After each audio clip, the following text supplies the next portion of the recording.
What's up everybody, it's Sean here, back today to give you guys a review of the Nike SB Dunk Low Pro in the ACG Terra colorway. This is my latest Nike SB pickup and it's one that I've been looking forward to for a long time. Releasing in skate shops throughout the past few months, this pair retailed for $100 US or $135 here in Canada, and the official colorway for this shoe is black, sunburst, varsity purple, and taxi. So this pair of dunks isn't a collab and it's not something super limited, but seeing how fast dunks have been selling out throughout 2020, even though this is technically a GR colorway, it's still going to be pretty tough to get. So the nickname behind this shoe, ACG Terra, this is based off of the colorway that the shoe is inspired by. So ACG is Nike's all conditions gear line, and the ACG Terra was a trail shoe which released back in 1991. So you can see that these dunks mimic the original colorway of that shoe, and to me it turned out really nice. Taking a deep dive, the upper of this shoe is constructed using different colors of suede. Here we have this black colored suede, and we have these perforations found throughout. Surrounding the outer edge of the toe box, and running up the center of the shoe where the eyelets are, here we have this dark purple suede as well. And then below this, on the side panels of both sides of the shoe, we have more of that black suede, and then overlaid on top, giving it a very nice contrast, we have this red colored suede swoosh. Next to this, we have more of that purple suede, and this wraps around the back heel. And then at the top of the back heel, we have that purple suede with the Nike word mark embroidered in this bright orange color. For the laces, these come with this oval shaped lace done in this bright orange color. And then underneath this, we have your signature padded nylon tongue. And at the top, we have this nylon tag done in black and red with Nike SB branding. And this being a pro model, on the back heel, we have additional padding to help to contain and hug the back of your foot. Beneath this, we have your insole. So this is this bright orange or yellow colored insole. We have Nike SB and Zoom Air branding stamped on the heel in red. Flipping the insole over to the other side, of course this being an SB Dunk, we have a Zoom Air unit underneath the heel for cushioning and padding.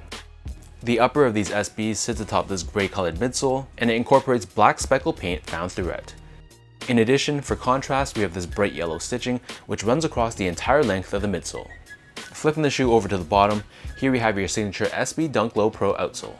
This is done entirely in this black colored rubber. We have this circular traction pattern on the forefoot, along with this exposed foam in the middle with Nike SB branding. So that breaks down the construction and the look of this shoe.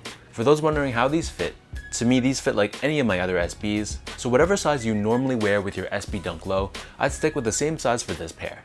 So for me, I'm a true size 10, slightly on the wider side, and I prefer to go up a half size for my SB Dunks. There's something about this padded tongue and just the way that these Dunks fit. To me, it feels better going up a half size. But again, whatever size you feel comfortable with your SB Dunk Lows, I'd stick with that same size for this colorway.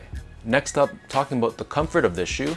Overall, SB Dunks in general aren't the most comfortable shoe out there. They are technically made for skateboarding, so as a result, they feel very stable and very low to the ground. From an actual cushioning and softness standpoint, there's not too much.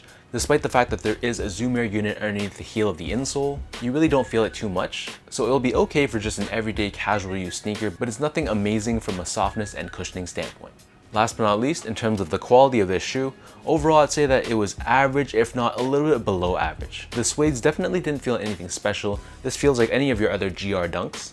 And while the quality of the materials were passable, I had some issues with the craftsmanship. There were definitely some issues including glue stains, some different sizing and inconsistencies with the panel shapes, and just a wide variety of things that made it seem like this was really rushed when they were making this in the factory.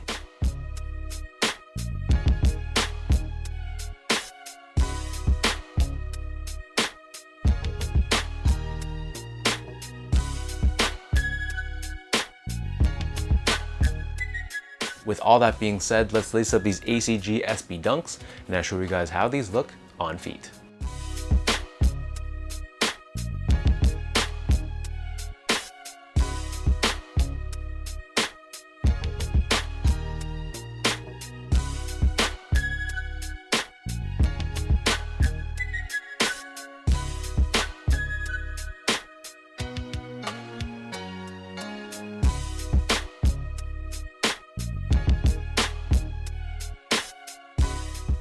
Overall, while the quality and the craftsmanship wasn't that good, this is still a 100 USD shoe, so with that said, my expectations weren't too high. From an actual colorway perspective, I think this is absolute fire. I love the fact that this really channels the whole ACG vibe, and even though this isn't a special collab and it's not necessarily really limited, it kind of brings me back to the older days of SBs, and it's just a really dope, really fire colorway. So let me know in the comment section down below what you guys think about this ACG Terra SB Dunk Low Pro. How do you guys feel about the look of this shoe? Is this something that you guys would cop and rock, or is it something that you'd rather pass on? If you guys enjoyed watching this video, be sure to like, comment, and subscribe. Give me a follow on Instagram at sgo8, check out my Twitter at sean.go, and visit my website at seango.ca. So until next time, thanks so much for tuning in. Hopefully you guys enjoyed watching this review, and I'll catch you guys all in my next video.